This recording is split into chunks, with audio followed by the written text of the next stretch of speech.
الحمدللہ والصلاۃ علی النبی۔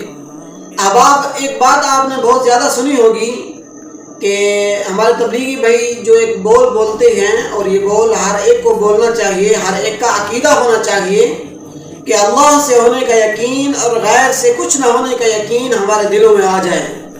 یہ بہت ہی خوبصورت جملہ ہے۔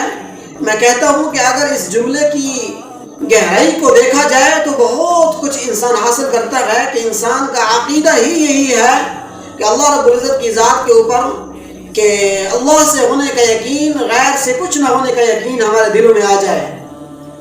کہ قرآن پاک کے اندر تو 3 عقیدے جو ہیں، بنیادی طور پر 3 عقیدے بیان کیے جاتے ہیں مسلمان کے۔ نمبر 1 عقیدہ توحید، نمبر 2 عقیدہ رسالت، اور نمبر 3 عقیدہ قیامت۔ لیکن سب سے پہلے عقیدہ توحید ہے کہ اللہ سے ہونے کا یقین، غیر سے کچھ نہ ہونے کا یقین ہمارے دلوں میں آ جائے۔ یہ جملہ بہت ہی خوبصورت ہے، لیکن یہ جملہ یاد رکھنا یہ حدیث نہیں ہے۔ لوگوں کے سامنے بیان کر دیا جاتا ہے، ہمارے سادہ لوگ تبلیغی بھائی چلے 4 مہینے والے، اور یہ بیان کر دیتے ہیں کہ یہ جو جملہ ہے، یہ جو شخص یہ جملہ بولے گا، اللہ سے ہونے کا یقین، غیر سے کچھ نہ ہونے کا یقین ہمارے دلوں میں آ جائے، جو شخص یہ بول ایک مرتبہ بولتا ہے اس کو 100 سال کا اجر ملتا ہے۔ 100 سال کا اجر اگر ملنا ہے تو پھر یہ جملے پڑھتے رہیں، عبادت پھر کیا کرنی ہے؟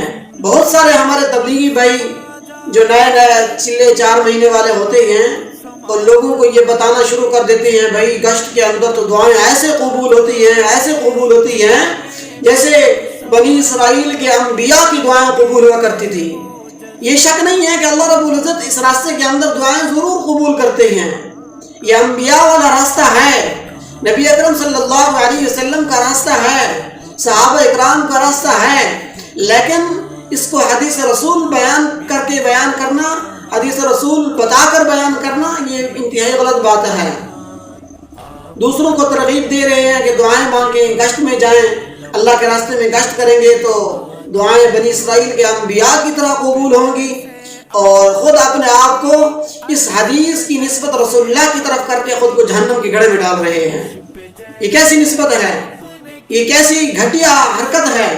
یہ کیسی گھٹیا بات ہے کہ ایک غلط بات کو رسول اللہ صلی اللہ علیہ وسلم کی طرف نسبت کر دینا۔ اللہ رب العزت عطا کرنے پہ آئیں تو اس سے زیادہ بھی عطا کر سکتے ہیں، لیکن اس کو حدیث رسول بتانا، حدیث رسول کی طرف اس کی نسبت کرنا، یہ غلط بات ہے۔ اس کو غلط کہنا چاہیے، اور صحیح کو صحیح کہنا سیکھنا چاہیے انسان کو۔ یہ غلط بات ہے، حدیث رسول کی طرف نسبت کرنا بہت ہی گھٹیا بات ہے۔ اللہ رب العزت ہم سب کو عمل کرنے کی توفیق عطا فرمائے۔